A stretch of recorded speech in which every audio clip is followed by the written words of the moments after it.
मैया पल गई है तू आस तू पास हो जबही गे सोना तू पास हो जबही गे सोना आगे नंबर दे तो फर्स्ट क्लास तू पास हो जबही गे सोना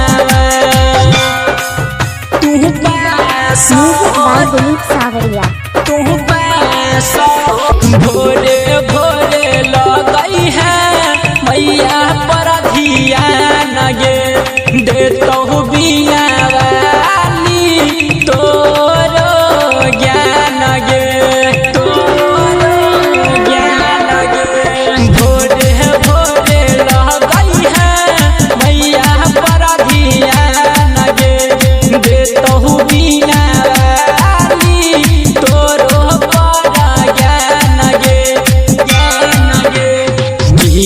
पास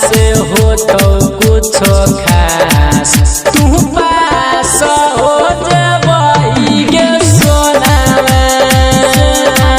तू पास हो जबही गे सोना सावरिया रिकॉर्डिंग स्टूडियो हाजीपुर तू पास हो सनाया बगाना लिखई हर सा लगे